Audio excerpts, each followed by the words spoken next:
Ya, pada hari Rabu dan juga hari Kamis ini, Presiden terpilih Prabowo Subianto memanggil para calon menteri di Padepokan Garuda Yaksa Hambalang untuk pembekalan dengan sejumlah agenda. Pembekalan terhadap para calon menteri ini, pemirsa, juga turut dihadiri oleh Wakil Presiden terpilih Gibran Rakabuming Raka. Informasi terbaru akan disampaikan oleh reporter TV One, ada rekan Yohanes Leonardo yang ada di Hambalang saat ini. Selamat siang Ardo, bagaimana kondisi terkini di Hambalang?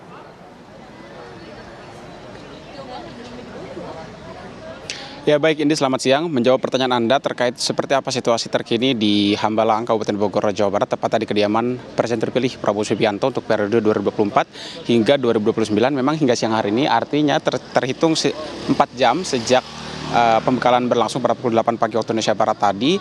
Ini sudah tidak tampak lagi beberapa kandidat menteri yang masuk ke dalam. Namun yang dapat kami lihat adalah beberapa staf yang keluar masuk di pintu utama, di pintu depan di Hambalang ini, di kediaman Prabowo Subianto. Nah, kemudian juga pemirsa, untuk situasi di dalam sendiri, memang pembahasannya sendiri dari informasi terkait rundown ataupun juga susunan acara yang kami terima, memang untuk pembahasan saat yang berlangsung pada hari ini berkenaan mengenai tema geopolitik hingga kemudian juga kesuksesan sebuah negara.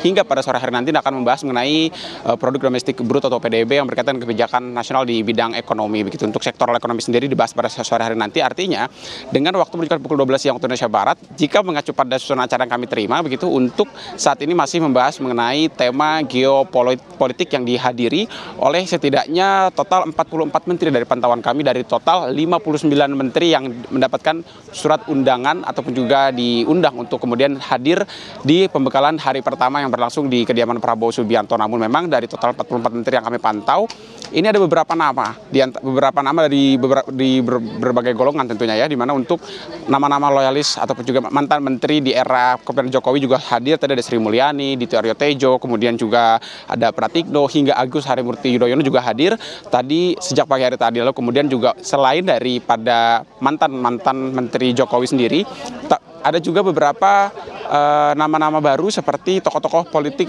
politik dari Koalisi Indonesia Maju yang kemarin mendukung Prabowo Subianto dan juga Gibran Rakabuming Raka untuk berkontestasi dalam Pilpres 2024. Beberapa nama tokoh dari politikus Kim sendiri, diantaranya ada Teguh Rifki Rasya, kemudian juga ada Muhaimin Iskandar, yang meskipun jika kita merunut kembali ucapan dari Prabowo Subianto, Presiden terpilih sendiri, memang Prabowo sempat mengatakan dan mengedepankan soal politik rekonsiliasi atau juga merangkul semua demi kemajuan dan persatuan bangsa. Dan jika merunut pada ungkapan tersebut, artinya kedatangan Abdul Muhaimin Iskandar sebagai calon menteri yang turut dalam pembekalan pada hari ini merupakan salah satu butir atau juga perwujudan dari ungkapan Prabowo tersebut. Karena seperti kita ketahui bersama bahwa Caimin ini merupakan salah satu kandidat calon wakil presiden di Pilpres kemarin yang menjadi lawan politik daripada Prabowo dan juga Gibran dalam kontestasi politik kemarin. Artinya rekonsiliasi ini sudah mulai ditunjukkan dengan pembekalan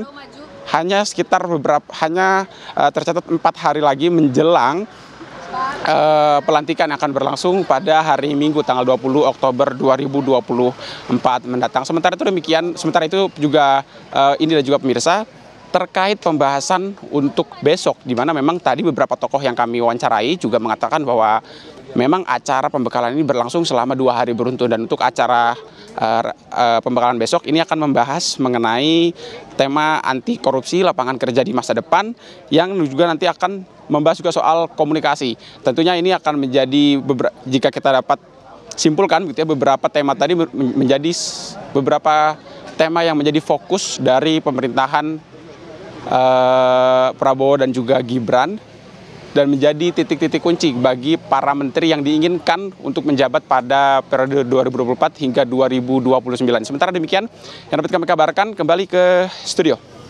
Ya Ardo, jika pembekalan ini akan dilakukan selama 2 hari, kira-kira apakah para calon menteri ini akan menginap di Hambalang atau bagaimana ini rencana agendanya?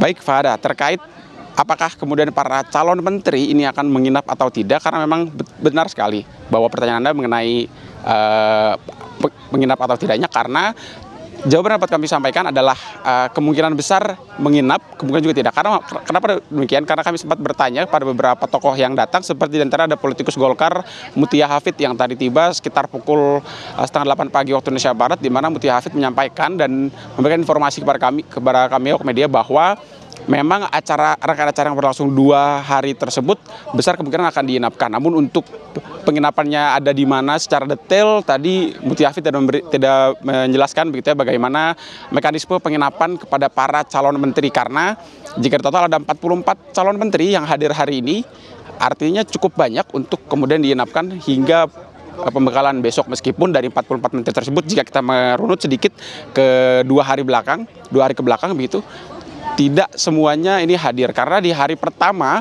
pemanggilan para kandidat menteri ke kediaman Prabowo di Kertanegara 4 di Kebayoran Baru Jakarta Selatan ada sebanyak 49 menteri, namun hanya 44 yang hadir pada pembekalan. Artinya untuk menginap atau tidak, sehingga saat ini memang bisa dikatakan ada peluang begitu para calon menteri ini diinapkan. Namun meski demikian kami akan terus mengonfirmasi kepada Anda bagaimana kemudian mekanisme penginapan dari para calon menteri yang akan bekerja sama dengan Prabowo Subianto di kepemimpinan ke depan. Sementara demikian.